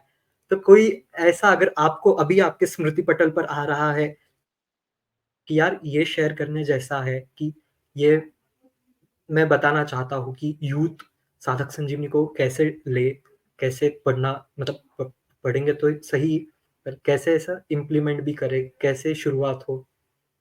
हम्म। मैं अपनी बात लेके चलता हूँ, है ना? मैं भी उसी कैटेगरी का ही हूँ जिस कैटेगरी की आपने बात करी, अपनी बात ही लेके चलता हूँ। मैंने अभी भी जैसे आपको बताया था कि क्यों और किस तरीके से रिलेशन बिठा सकते हैं, कि क्या रिलेशन है ना, क्या रिलेटेड है चीजें। वो दरअसल ये है ना, मैं ये नहीं बोलूंगा कि परिस्थितियां बहुत ज्यादा हम उम्र वालों के साथ है, कि एक 50 साल का व्यक्ति जो पूरे परिवार का बोझ उठा रहा है, उसके ऊपर कम परिस्थितियां और हमारे ऊपर ज्यादा है, मैं ये नहीं बोलूंगा। पर मैं ये जरूर बोलूंगा कि हमारे वर्ग का व्यक्ति भले ही कम परिस्थिति है कंपैरेटिव टू देम, परेशान उनसे ज्यादा है। उसका कारण क्या है? सबसे पहला कारण है क्योंकि ये पहली बार परिस्थितियां जो सामने आ रही हैं हमारे, उन्होंने तो झेल ली है परिस्थितियां, तो अब वो पक गए हैं। हम लोग अभी पके नहीं उतने, धीरे धीरे हम भी पक जाएंगे। अब क्या हो रहा है, संबल ढूंढने को निकलता है व्यक्ति। एक मनुष्य की है ना, एक प्रकृति होती है, वो संबल ढूंढने को निकलता है कि मेरे को एक सहारा मिले। चाहे वो इमोशनली कहीं सहारा मेरे को मिले, चाहे वो फिजिकली सहारा मिले, वो कैसा भी वो ढूंढता है अपने अपने हिसाब से। उनको जब दिखता नहीं है कि भाई परिवार में माता पिता को कुछ कह नहीं सकते, कोई और रिएक्शन आ जाएगा, तो व्यक्ति किसको कहे? दोस्तों के पास गया। बाय चांस दोस्त अगर गलत निकल गए, बाय चांस, बस मिट्टी मिट्टी पूरा हो गया, मिट्टियां मेल हो गया सब कुछ। फिर कुछ बचे। ब्रह्मचर्य तो ब्रह्मचर्य की पूरी तरीके से हानि, व्यवहार तो व्यवहार की पूरी तरीके से हानि। सब सब बिगड़ जाता है। अध्यात्म तो चलो छोड़ ही दो, सब बिगड़ जाता है। बाद में उसको पता चलता है मैं फिर भी अकेला हूं। हमेशा 25 साल का कोई भी व्यक्ति पहुंचता है ना आजू बाजू, जो एक नौकरी भी कर रहा है, उनको ये बात जरूर फील होती है, अगर माँ बाप से सपोर्ट नहीं है, कि उनको ये फील जरूर होती है कि मैं अकेला हूं, कोई नहीं है। ये बात उनको फील होती है, चाहे भी उनको पिछले कुछ भी हुआ हो, धोखे मिले हुए हो कि दोस्तों ने छोड़ दिया, उनको फील होता है मैं अकेला हूं। अब वो उस अकेलेपन में इतना डूब जाता है ना व्यक्ति, कि वो ये भूल जाता है कि कुछ और भी कर सकते हैं ना, ऐसा तो नहीं है खत्म हो गया सब कुछ, कुछ और भी कर सकते हैं। वो ही मेंटालिटी आगे चलती रहती है, चलती रहती है, चलती रहती है। जो आज देखना, मैं एक, पता नहीं मैं सही हूं कि नहीं, फिर भी मैं बताता हूं। कई लोगों के मन में ये बात आ जाती है आज, जो भी 25-26 साल के हो, कि हमें विवाह नहीं करना। ये बात आ जाती है कि हमें विवाह नहीं करना। कई लोगों के मन में अगर इस भाव से है कि हमें भक्ति करनी है या कोई लक्ष्य जीवन का, तो बात अलग है। कई लोग दुखी होके कहते हैं कि पहले इतना दुख देख लिया है उन सब संबंधों में, उन सब में जाके, कि अब उस संबंध में जाना ही नहीं है हमको, देखना ही नहीं है। ये कोई सही तरीका थोड़ी है। पर सही है कि गलत है, यहाँ पे हम जैसा व्यक्ति है ना, इस बात को फिगर आउट नहीं कर पाता, क्योंकि सही गलत की पहचान वास्तव में पूरी तरीके से हमको है नहीं। इसलिए एक ऐसा, जैसे कहते हैं ना, एक मार्गदर्शक चाहिए। आज अर्जुन, महाभारत का युद्ध हो सकता था कि पांडव हार जाते, अर्जुन का हिमालय पे बैठे होते, अगर उनके मार्गदर्शक भगवान कृष्ण नहीं होते तो। ठीक है। और भगवान कृष्ण हमेशा उस प्रत्यक्ष रूप में अर्जुन की तरह हम सबके सामने तो है नहीं, तो उन्होंने क्या सोचा कि आने वाले समय में ऐसे लाखों करोड़ों लोग होंगे जिनकी हालत अर्जुन से भी, उस समय के अर्जुन से भी ज्यादा बदतर हो जाएगी। तो उन्होंने अपनी वाणी प्रदान कर दी कि जिन बातों को मूल्य रख के मैं संसार चला रहा हूं, मैंने अर्जुन को संभाला है, कि यही बातें मैं आप लोगों को बता रहा हूं। और फिर स्वामी जी जैसे संत आए या महापुरुष जन आए धरती पे, उन्होंने और खुल के व्याख्या करी उसकी, कि और परतें उखाड़ी, और परतें उखाड़ी, और परतें निकाली, है ना। इसलिए आप देखोगे ना, संत जन कहते हैं ना कि भाई साधक संजीवनी सबसे आसान है पढ़ने के लिए, सारी गीताओं की टीकाओं में से। पहले जिन्होंने भी टीकाएं करी, उन सब ने उस क्लिष्ट भाषाओं का प्रयोग, क्योंकि उस समय का समाज ऐसा था। आज का समाज है आसान आसान, तो उतना हिंदी में भाष्य हो रहा है, हिंदी में सब कुछ हो रहा है। तो मुझे ऐसा लगता है कि ये हमारी जो मानसिक वृद्धि है ना, ये जो उलझन है यहाँ बैठी हुई है, जो वास्तव में ये जो उम्र है ना, ये दुखी होने की उम्र है नहीं, है ना। दुखी होने के लिए पूरा जीवन बचा हुआ है। और इस उम्र में या तो व्यक्ति खुश हो तो बहुत ज्यादा प्रसन्न हो जाता है, या दुखी हो तो बहुत ज्यादा दुखी हो जाता है। ये एक्सट्रीम वाली चीजें हैं। या तो गुस्सा आएगा तो बंदा गाली देके लड़ने पहुंच जाएगा, या दुखी होगा चुपचाप बैठ जाएगा। इसलिए गीता की आवश्यकता है। मैं जी, एक बहुत बहुत, मतलब हो सकता है कंट्रोवर्शियल बात हो, पर ये मैं एक विचारपूर्ण तार्किक बात बोल रहा हूं। वास्तव में ऐसा निरूपण हो चुका है ना, ऐसा वातावरण बना हुआ है कि आपको आध्यात्मिक बातों से थोड़ा-सा ज़्यादा व्यवहार कैसे करना है, इन बातों पर ज़्यादा जोर देना है। क्योंकि व्यवहार ही सुधरा हुआ नहीं है, अध्यात्म कहाँ से सुधर पाएगा? अब यही नहीं समझ पा रहे हैं, समझ रहे हो? अपने-अपने मैं, मेरा, तू, तेरा इनमें ही उलझे पड़े हैं हम लोग सब। देखो ना, कुछ होता है, कुछ निंदा, स्तुति ये सब कर दिया, कुछ परनिंदा में इतने मज़े आ रहे हैं, दूसरों की बुराई खुद का कुछ भी ठिकाना है नहीं कि हम क्या कर रहे हैं, बुराइयाँ करने में बड़ा मज़ा आता है। खुद समझ नहीं आ रही चीज़ें, ये मैं जैसे बता रहा हूँ तू, तेरा, मैं, मेरा, इन सब में उलझे पड़े हैं। ईमानदारी क्या होती है कुछ पता नहीं है, जीवन जीना कैसे कुछ पता नहीं, कुछ भी नहीं पता। मैं ये नहीं बोल रहा मुझे सब कुछ पता है, पर हाँ, मैं ये ज़रूर बोलूँगा कि साधक संत जी ये जो है ना, इनको पढ़ने के बाद कुछ समझ में आ जाता है। कुछ नहीं, दरअसल बहुत कुछ समझ में आ जाता है। धीरे-धीरे, धीरे-धीरे करके ना आपको, जिसे मैं कह रहा हूँ समता की स्थिति, योग का अर्थ क्या होता है? योग जो गीता में योग का अर्थ बताया गया है, वो समता की स्थिति से बताया गया है कि ना तो आपको दुःख उतना प्रभाव डाले, ना आप पे सुख उतना प्रभाव डाले। आप बैलेंस्ड रहो, है ना? इकोनॉमिक्स में आता है इक्विलिब्रियम की स्थिति होती है, equilibrium of demand and supply. तो इकोनॉमिक्स में तो पॉसिबल हो नहीं पाता, पर जीवन में हो पाता है कि आप बैलेंस रहो। दुख होगा, कुछ परिस्थिति आएगी, आपको गुस्सा भी आएगा, पर संभाल लो खुद को, है ना? लोगों कुछ कर भी रहे हैं, व्यवहार समझ नहीं आया, फिर संभाल लो खुद को, खुद को पकड़ के रखो। अभी अगर बह के चले गए ना तो जीवन बिगड़ जाएगा। आप देखो जितने भी अच्छे लोग हुए ना, और छोड़ो संत जनों की बात छोड़ो, एपीजे अब्दुल कलाम हो गए या जितने भी बड़े बड़े लोग हैं, सब गीता अपने साथ में रखते हैं। अब यार एक ग्रंथ ऐसा है जो लगभग लगभग सारे व्यक्ति जो अच्छे स्तर पे पहुंचे हैं वो सब उसको मान रहे हैं, कुछ तो बात है। ये आपने सही कहा कि गीता का आश्रय लेने से जीवन की समस्याएं कम नहीं होगी, पर हम जैसे स्वामी जी कहते हैं तटस्थ बनेंगे कि हाँ हाँ, बिल्कुल उन बिल्कुल, समस्याओं को परिस्थिति तो आएंगी, उन समस्याओं को हम सर्कमस्टेंसेस बिल्कुल वैसी ही आएंगी, बिल्कुल जीना आ जाएगा बस, है ना? सही बात। बिल्कुल और जीना जो आ जाएगा। हम में एक आर्मी ऑफिसर में क्या फर्क होता है? यही तो फर्क होता है, उनको जीना आया हुआ होता है। हर परिस्थिति में वो ढल सकते हैं, अपने आप को ढाल सकते हैं, हम नहीं ढाल सकते। एक सिविलियन कैसे ढालेगा? वो ढाल लेते हैं, इसलिए उनका दर्जा इतना बड़ा चला जाता है कि भाई ग्लेशियर में भी, सियाचिन ग्लेशियर में भी बैठ के लड़ रहे हैं देश के लिए। हम लोग उतना नहीं कर सकते। उसके लिए बनाना पड़ेगा, एक व्यक्ति को, एक रॉ पर्सन को बनाना पड़ेगा। ऐसी गीता जो है ना अंदर से निर्माण करती है। शारीरिक तौर पे निर्माण करने के लिए, मानसिक तौर पे इतना विकराल निर्माण वो कर देती है ना आपका अंदर का, कि आप अपने आप में एक तटस्थ व्यक्तित्व बन जाते हो। फिर आपको कोई डिगा नहीं सकता, फिर आप प्रेरणा बनते हो लोगों की। ये एक मुख्य मेरे को लगता है कि हर एक, क्यों युवा को पढ़ना चाहिए, जो हर परेशानी में उलझ जाता है व्यक्ति। पता है, हर परेशानी में मैसेज भेजा, मैसेज का रिप्लाई नहीं है, ब्लू टिक हो गया, रिप्लाई नहीं दे रहा, ईगो हर्ट हो गया इतनी सी बात पे। देख रहे हो? मतलब इतनी सी बात हो जाता है कि भाई ब्लू टिक हो गया, रिप्लाई नहीं है, ये क्या कर दिया इसने, कॉल किया, कॉल बैक नहीं हुआ हमारा। अब ये बात है वास्तव में, एक एक अगर थोड़ा विचार करें तो ये बातें उलझने की है क्या? पर ये आपको जीवन जीने का तरीका अब सिखा तो है ना, महापुरुषों की बातें भी सकती है, लेकिन ना तो माता पिता की बात सुनी जाती है, ना महापुरुषों की बात सुनी जा रही है, ना संतों की। जो अच्छे व्यक्ति, उनकी बातें नहीं सुनी जा रही है, मार्गदर्शक कोई है नहीं, किसी को बनाना चाहते नहीं है। तो एक तो पकड़ लो गीता को, तो किसी की सुनना अच्छा नहीं लगता तो पढ़ तो लो, कम से कम पढ़ के तो आ जाएगा। तो ये मेरे को जो लगता है। आपने जो आपने कहा कि जो आपने कुछ सामाजिक परिस्थितियों का भी जैसा कहा कि व्यवहार अच्छा नहीं है, जो 20 से 25 से 26 से 30 के जो युवा है, वे कुछ करना नहीं चाहते। तो इसके ऊपर मेरी कुछ थोड़ी-सी कदाचित और राय बनती है आपसे, जैसा हाँ आपने हाँ कहा। हाँ हाँ मेरी राय ये है कि ठीक है, नहीं करना विवाह, नहीं यहाँ-वहाँ जाना है, तो इसके ऊपर मुझे राजेंद्र दास जी का एक वीडियो का स्मरण हो आया, जैसा आपने कहा था। उसके ऊपर वे कहते हैं कि नहीं करना है तो कब मत करो, जब आप इतने अंदर से प्रबल हो कि आप कोई व्यभिचार में नहीं घुसोगे। हाँ मतलब हाँ, विवाह बिल्कुल। भी कर रहे हो, दूसरे आदि सारे सुख ले रहे हो, हाँ हाँ, तो बिल्कुल फिर बिल्कुल। ये आपका जीवन बर्बादी की ओर जाता है। और दूसरा मेरा ये, जैसा आपने कहा कि कोई ना कोई एक मार्गदर्शक पकड़ो, तो इसके ऊपर मतलब कदाचित मैं गलत हो सकता हूँ। जैसा हमें भक्ति का मिलता है, श्रवणम कीर्तनम विष्णु स्मरण पादसेन अर्चनम वंदनम दास्यम सख्यम आत्मनिवेदनम।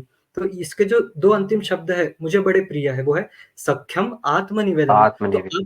तो आप कोई गुरु को या भगवान को अपना सखा मानो। जब आप किसी को अपना अच्छा सखा मानते हो, आत्मनिवेदन, अंदर की बात आप सामने रख ही देते हो। तो आप गुरु के पास जाकर आप समस्याओं का निवारण देखिए, अगर आपका मन वहाँ हल्का होता है तो, वरना गीता जी तो है ही कि आपको इतना हाँ तटस्थ बनाएगी। तो हाँ, हाँ, बिल्कुल, बिल्कुल। अब हम संत जन भी वही पॉडकास्ट। बात बताएँगे, गीता की बात ही बताएँगे, मतलब मुख्यतः शास्त्रों की और सद बातें ही बताएँगे, जो आपको सही मार्ग पे ज़रूर लाएँगी। वही बात है। संतजनों ने तो अनुभव किया हुआ है और उन्हीं के हाँ। अनुभव से वे हमें मार्गदर्शन व प्रेरित करते हैं आगे बढ़ने जी, के लिए। जी, जी। तो संतों का तो सानिध्य, संतों का तो आश्रय चाहिए ही, क्योंकि आप जैसा आपने कहा कि आप वृंदावन में बड़े हुए हो, तो आपको तो पता ही है कि एक अगर अध्यात्म में भी संतों की छाया मिल जाए, तो वो जो अध्यात्म का बीज है, बहुत सुंदरता से ऊपर उठता है, अच्छा बनता है। बीज तो डलता ही संतों की वजह से है। तो अब हम पॉडकास्ट के आखिरी पड़ाव पर आते हैं। आप साधक संजीवनी का अध्ययन किया है, जैसे स्वामी जी ने अनेक ग्रंथ की रचना की है, गीता प्रबोधिनी है, साधक हुँ, संजीवनी है और एक प्रश्नोत्तरी रूप गीता माधुर्य है, इन हुँ, ग्रंथों की हुँ, रचना की है। तो जैसा अगर मैं तो दर्शकों से कहता हूँ कि अगर आपको साधक संजीवनी अभी नहीं पढ़ी जाती है, तो गीता दर्पण, गीता माधुर्य, इन्हीं से शुरुआत हुँ। करके आगे आप साधक संजीवनी तक पढ़ो। और बिल्कुल, कोई ना बिल्कुल, कोई बिल्कुल। और कोई ना कोई माध्यम से स्वामी जी की वाणी, स्वामी अगर स्वामी जी की वाणी नहीं, तो गीता जी से जुड़ो, कोई बिल्कुल। गीता का अध्ययन करना शुरू करो। और जो आपने कहा था, वो कि स्वामी जी ने ऐसा ये नहीं किया है, मैं ही सही हूँ, वो तो हमें हुँ, हुँ। गीता प्रेस के तीनों कर्णधारों में देखने मिलती है, भले वो पोद्दार जी हो, जयदयाल जी गोविंद जी हो या स्वामी जी हो। वो क्या कहते हैं, मेरे दृष्टि में ये ऐसा है, मेरे हिसाब से ऐसा है, आगे आपके ऊपर। पोद्दार जी के अरे भी अगर भाई आप जी, पोद्दार जी अगर महाराज, वो क्या अगर आप मैं एक भाई बात जी की बताता हूँ, पुस्तकें पोद्दार जी, पढ़ोगे, है ना? पोद्दार जी महाराज जो पद रत्नाकर ग्रंथ उन्होंने रचा है ना? उसमें से पूज्य श्री राधा बाबा ने षोडश गीत अलग से निकाले। उसका अंतिम पद देखना, अंतिम पद उसमें उन्होंने बोला है, तुम हो यंत्री, मैं यंत्र काठ की, पुतली में तुम सूत्रधार। मतलब जिसका भाव उन्होंने ये बताया है कि तुम यंत्री हो, मैं तो यंत्र हूं, केवल तुम यंत्री हो चलाने वाले, मैं तो काठ की पुतली हूं, तुम नचारे हो। और यही देखना सारे गीता प्रेस की जो है कि ना, मुख्यतः मैं ये सब नहीं, सेठ जी ये बात बोलते थे, गीता भवन गीता प्रेस बनाया भले ही सेठ जी ने है, लेकिन आज अगर मेरे को ये बात की प्रेरणा हो जाए, भगवान बोल दें कि गीता प्रेस को खत्म कर दो, जो जो एक एक ईंट मैंने लगाई है ना, अपने हाथ से तोड़ूंगा मैं। सेठ जी ने एक एक ईंट लगाई थी गीता भवन ऋषिकेश स्वर्गाश्रम गीता प्रेस की, मैं अपने हाथों से तोड़ूंगा और इतना भी दुख नहीं होगा मुझे। सोचो। तो वे तो और ये महापुरुष पोद्दार कौन, की जी सेठ जी की एक बार अपने यहाँ बैठे हुए थे, गीता भवन में सत्संग करा रहे थे। तो उनके एक परिकर परिकर सत्संगी वहां से अपने कहा, शायद गंगा जी में थे या समुद्र में थे, तो अपने बैठे हुए थे जहाज पे। तो कुछ गड़बड़ी हुई वहां पे, तो उन्होंने, बात ऐसी चली कि भाई जहाज जो है अब हो सकता है कि डूब जाए, स्थिति ऐसी है। हाँ नहीं, गंगा जी की बात है, नाव में, नाव की ऐसी स्थिति है कि वो डूब जाए, वो लकड़ी की नाव नहीं होती, वो चलती थी पहले। तो उन्होंने वहां से है ना पुकारा सेठ जी को कि सेठ जी ऐसे करके, क्योंकि एक गुरु भाव था उनका सेठ जी के प्रति। तो सेठ जी सत्संग करा रहे थे, है ना? तो सेठ जी ने क्या किया कि जैसे ये जो हाथ कराते कराते नहीं, ये हाथ यूं कर दिया। ये पुरानी बात नहीं है, कोई बहुत पुरानी, 500 1000 साल पुरानी, बहुत पुरानी बात नहीं है, ये कुछ हुआ होगा मेरे ख्याल से 70 80 वर्ष, 100 वर्ष लगा लो ज्यादा से ज्यादा। यूं ही हाथ किया सेठ जी ने, वो व्यक्ति नाव के साथ किनारे पे पहुंच गया। अब ऐसे महापुरुष चमत्कार, इन किसी भी महापुरुषों ने चमत्कार की कोई बात ही नहीं करी कि हम में चमत्कार है। आप देखना कभी भी अपने आप का स्वरूप का प्रकट नहीं किया या हम कुछ चमत्कार दिखा रहे हैं, अपनी बातों से पहले करके दिखाया। उस सेठ जी अब इतने आज्ञा पालक सब जानते ना, उसके बाद उन्होंने आज्ञा पालन की बात बोली, ऐसी बात नहीं बोली। ऐसी स्वामी जी बिल्कुल जैसा जीवन जिया वैसे ही उन्होंने फिर बताया, जीवनी पहले जी फिर अनुभव की वाणी, इसलिए तो प्रभाव पड़ा है। गीता प्रेस आज, गीता प्रेस ना तो एडवर्टाइजमेंट करता है, ना गीता प्रेस कुछ कुछ नहीं करता दे, ना डोनेशन ले रहा है, आज भी वैसी चल रही है संस्था जैसे पहले तो चलती थी। इसी के ऊपर मलुक पीठ वाले महाराज जी कहते हैं ना कि गीता प्रेस तो भगवान श्री कृष्ण का यंत्र अवतार है। हाँ, यंत्र जो अवतार है, आपने उन्हीं की बनाई हुई अवतार संस्था है। है। हाँ, और जो आपने कहा था कि सेठ जी, ये मुझे स्वामी अखंडानंद जी सरस्वती, कदाचित आप उनके भी ग्रंथ पढ़े ही रहेंगे, स्वामी अखंडानंद जी सरस्वती हाँ, के उनके हाँ, हाँ। पावन प्रसंग नाम का ग्रंथ है।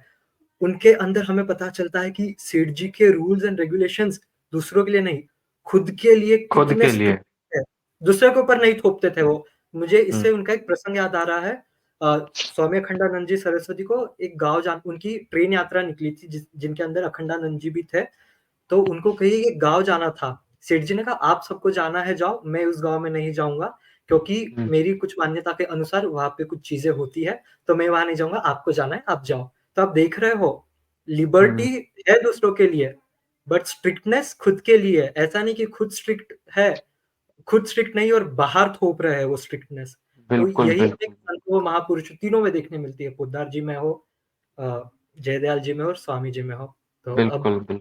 मैं चाहता हूँ जब हम पॉडकास्ट के अंतिम बात कुछ 1-2 बात आप कह दो दर्शकों से, और मैं सभी दर्शकों से निवेदन करूँगा कि आप रामकृष्ण जी के यूट्यूब चैनल से जुड़े, जिसका लिंक मैं नीचे डिस्क्रिप्शन में दे दूँगा। और एक बात बताना चाहूँगा, इनकी आयु केवल 21 वर्ष की है और 21 वर्ष की ही आयु में इन्होंने शास्त्रों का गूढ़ अध्ययन किया है, संतों का सानिध्य भी इन्हें प्राप्त हुआ है, वृंदावन में रहते हैं, आगे जॉब भी अभी करते हैं। तो मन को प्रसन्नता होती है कि देखकर कि भारत का युवा संतों के वाणियों में विश्वास रखता है, और एक प्रसन्नता यह भी होती है देखकर कि आजकल के पॉडकास्ट के ट्रेंड में भी हम देखते हैं कि लोग संतों को बुला रहे हैं, कथाकारों को बुला हुँ, रहे हुँ। हैं। जो अच्छी बातें होती है वो उनसे ग्रहण करनी चाहिए, जो अच्छी बातें जीवन में उतारने उपयोगी होती है वे उनसे ग्रहण करनी चाहिए। तो यही एक छोटा-सा हमारा लघु प्रयास था इस पॉडकास्ट पर। आशा करते हैं कि आगे भी हम इस पॉडकास्ट की कड़ी बनाए रखें, अगर रामकृष्ण जी को जैसे समय मिलता है। मैं तो चाहूँगा कि वे पॉडकास्ट पे आएँ, आपकी मधुर वाणी का हम सबको लाभान्वित करें, क्योंकि जब आप बोलते हो ऐसा लगता है क्या होता है कि क्योंकि आप संतों के बीच में रहे हो, तो उनके कुछ प्रसंग आपके मुख से निकलते हैं, उनके आशीर्वाद से आपकी वाणी आती है। तो अब अंतिम कुछ 1 मिनट में या फिर 1-2 मिनट में आप कुछ कहना चाहोगे दर्शकों से? फिर इसके बाद हम विराम करते हैं इस हमारे वार्तालाप का। मैं भाई 1-2 बातें बस भैया बोलना चाहता हूँ। हाँ, पहली जो बात है अपने ही अनुभव से मैं बता रहा हूँ, एक छोटा-सा अनुभव, उसके अनुभव से कि शांति तो दरअसल इसी मार्ग में है। जब व्यक्ति सत्य से जुड़ता है ना, वास्तव में मानिए, ये अब मैं क्या बताऊँ, अभी मैं वृंदावन से बाहर हूँ, है ना? तो अब ये बात बिल्कुल लगती है कि शांति दरअसल उसी मार्ग पे है। ये सब मार्ग ज़रूरी है, मैं ये नहीं कह रहा कि कर्म ज़रूरी नहीं है, कि वो सब नहीं कह रहा। मैं अपने एक व्यक्तिगत विचार बता रहा हूँ। शांति किसी को चाहिए ना, कर्म करते-करते अध्यात्म से बिना जुड़े, है ना? उस सत्य की संगति से बिना जुड़े शांति मिल नहीं सकती है। एक बार में वो जो अपनी बात आती है कभी-कभार, जैसे डिप्रेशन वगैरह की, तो जैसे क्या होता है वृंदावन में ना, कीर्तन का बड़ा वो है, बड़ा प्रचार है। और वो जब कीर्तन का भी होता है ना और उसमें झूमने की अवस्था आती है कीर्तन में, कि जब वो कीर्तन अपने स्तर पे पहुँचता है, उस समय ध्यान ही नहीं रहता कि क्या परेशानी है, क्या कष्ट है, क्या दुःख है, क्या सुख है। उस समय वो राधा नाम चल रहा होता है, और राधा नाम की जो भी मतलब सब एक ही वो माहौल जो बना हुआ होता है ना, वहाँ पे निवारण होता है, अंदर आत्मा की पुष्टि। लेकिन अब हर कोई व्यक्ति अगर वृंदावन नहीं पहुंच सकता, है ना, आप 24 घंटे अगर नहीं उस संगति में रह सकते हो, तो एक और मेरा निवेदन है कि कोई ऐसा ग्रंथ पकड़ो, कोई ऐसी संगति पकड़ो जो आपको सत्य के मार्ग पे चलाए, जो आपको समझे सर्वप्रथम, आप और आपको बाध्य कर दे आपको अपने आप से मिलाने के लिए, है ना? हम बाहर ढूंढते हैं चीजों को, हम आप ये देखना, भगवान को खोजने से भी पहले, है ना, चाहे किसी भी मार्ग के व्यक्ति हो, पहले ये जानता है मेरा स्वरूप कौन है। सबसे पहले सिखाया जाता है मैं भगवान का हूं, उसके बाद भगवान मेरे है।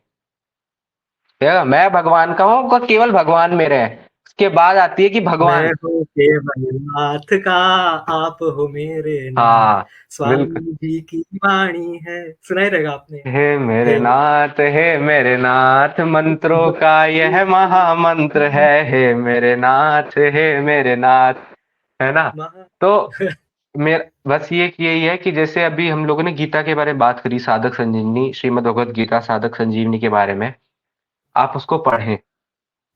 यूं तो इस ये भी बोला जा सकता है कि गीता प्रेस किया कोई भी जो सत्य की किताबें उन सबका अध्ययन करें, पर इतना ज्ञान समेटना सरल बात नहीं है। इसलिए एक ऐसा ग्रंथ जिस है ना, वो मेरे विचार से, मेरा व्यक्तिगत विचार है और संतों का विचार है, मुख्य बात ये जो समाज का कल्याण कर रहे हैं ना, अलग अलग अलग अलग संप्रदाय के संत, उन सबका एक एक एक व्यक्तिगत विचार, एक विचार जिसपे सारी बातें आके टिक जाती हैं कि आप साधक संजीवनी पढ़ो, पढ़ के देखो, कुछ बिगड़ेगा नहीं। धीरे धीरे, जैसे आपने बात करी थी ना कि भाई खेलो, गीता के साथ खेलो, गीता हमारी माँ है, तो ऐसे पढ़ो। जब जब लगता है कि आप पढ़ने की मतलब आप चेष्टा कर सकते हो, आप मेरे पास समय, पढ़ो। कोई समय का बाध्य नहीं, रात, सुबह, दोपहर, शाम, आज नहीं, कल नहीं, परसों नहीं, जब लग रहा है पढ़ो। वो पढ़ते पढ़ते धीरे धीरे अवस्था आ जाएगी जब आप स्वयं से मिल जाओगे। मेडिटेशन, योग, ध्यान, सबका एक अंत में वो होता है, जिसे कहता है टारगेट या मूल्य, कि आपको आपसे मिलाना होता है ना। ज्ञान वर्ग क्या, सही। अहम ब्रह्मास्मि, सब। और तो और एक और एक बात अभी मैं दर्शकों को कहना चाहूंगा कि कदाचित आप अगर कोई अन्य संप्रदाय से जुड़े हुए हो, अगर आप श्री वैष्णव रहोगे, श्री मध्व संप्रदाय से जुड़े रहोगे, गौड़ीय संप्रदाय से जुड़े रहोगे, या वल्लभ पुष्टि मार्ग आदि से जुड़े हुए रहोगे, और आपको उन संतों की ही गीता का अध्ययन करना है, तो आप उनका अध्ययन निश्चित कीजिए, वे तो श्रेष्ठ है ही। हाँ हाँ, अगर बिल्कुल कहीं में बिल्कुल। अटक जाए तो आप इसे एज अ सिंप्लीफाइड अंडरस्टैंडिंग या फिर एक रेफरेंस हाँ, जैसा प्रयोग बिल्कुल। कीजिए। यहाँ पे उन हाँ, बिल्कुल। संतों को तो मन से आदर और नमन और प्रणाम है, क्योंकि आदि शंकराचार्य जी की टीका है, मध्वाचार्य जी की टीका है, बिल्कुल। कई आचार्य की टीका है, तो उनकी तो टीका श्रेष्ठ है। पर हम जैसे मूढ़मती लोगों को उनकी टीका जितना स्तर हाँ भाई। तक अपनी उतनी पहुंचे, तो उसके लिए हम साधक संजीवनी का इसके लिए प्रयोग भाई, करें। अपने तो क्या ब्रह्म सूत्र और उपनिषद तक की हमारी पहुंच तो है नहीं भाई। इतना तो समझ आता नहीं, ना इतनी संस्कृत समझ आती है, ना उसके अर्थ समझ आता है।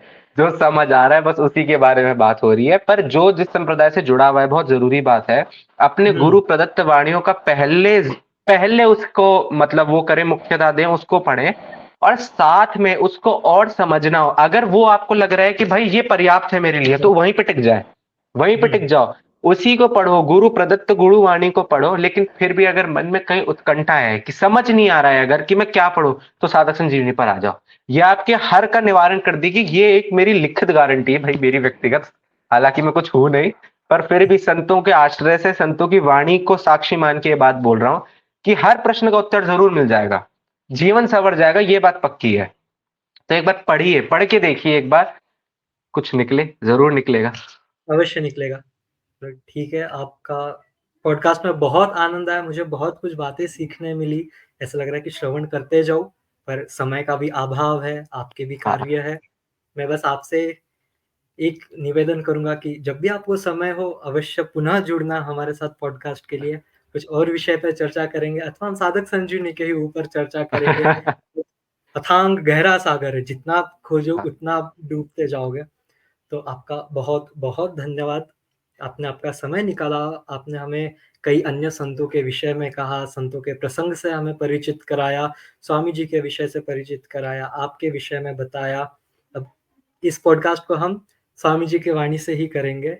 हे नाथ, हे मेरे नाथ, हे नाथ, हे मेरे नाथ, मैं आपको मैं भूलूं नहीं। जी, धन्यवाद रामकृष्ण जी आपका। मुझे बहुत अत्यधिक आनंद आया आपसे बात करके। जुड़ते हैं हम अगले पॉडकास्ट में। हे नाथ, हे मेरे नाथ, हे मैं नाथ, हे मेरे नाथ, मैं आपको भूलूं नहीं। राधे राधे। राधे राधे।